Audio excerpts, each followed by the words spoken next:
में पहली पूजा होवे तो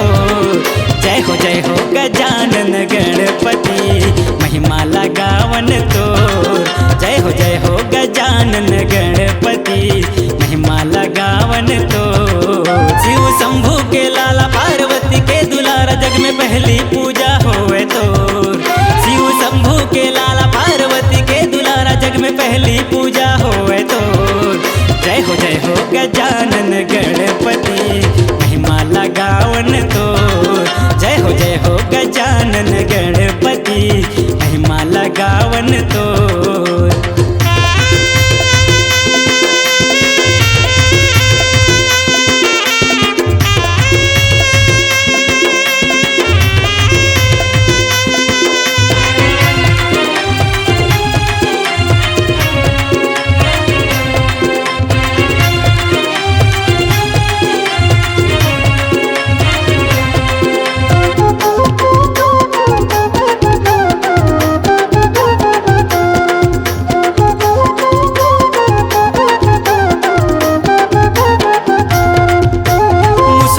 तोर सवारी प्रभु साधु संत करे तोर सेवा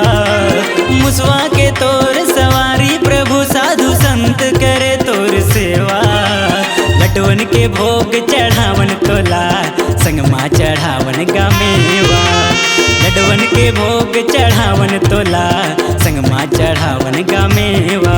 तोर महिमा पार करे सबके उद्धार खड़े रिद्धि सिद्धि संग तोर महिमा पार करे सबके उद्धार खड़े रिद्धि सिद्धि संग तो जय हो गजानन गणपति महिमा लगावन तो जय हो गजानन गणपति महिमा लगावन तो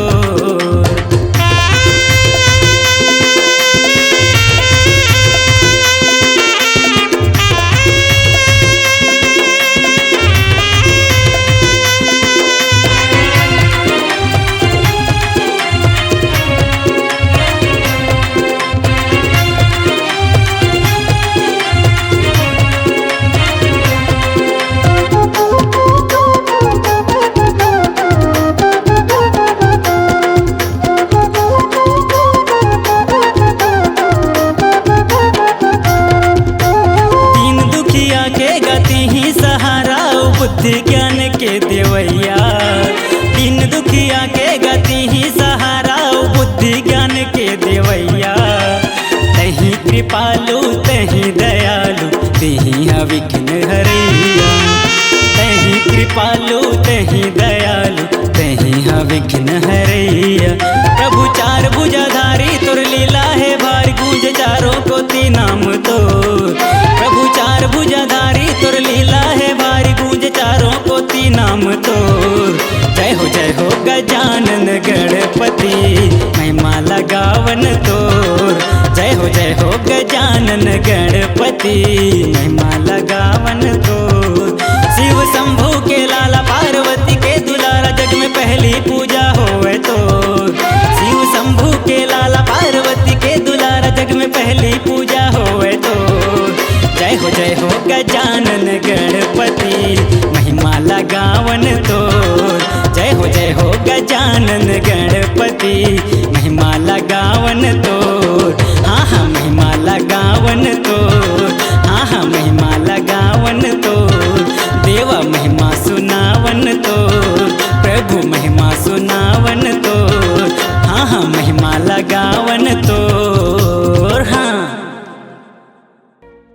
आपकी आवाज ही आपकी पहचान है। यदि आप अपनी आवाज को एक नया आयाम देना चाहते हैं तो चले आइए मल्टी ट्रैक डिजिटल रिकॉर्डिंग के लिए AVM audio video studio Khamtarai Raipur. Mobile number 9301523929 और 7869646201। यदि आप नए एवं पुराने गीत सुनना चाहते हैं तो avmgana.com में जाकर गाना फ्री डाउनलोड करें और YouTube चैनल में AVM गाना और KK कैसेट्स को सब्सक्राइब करें।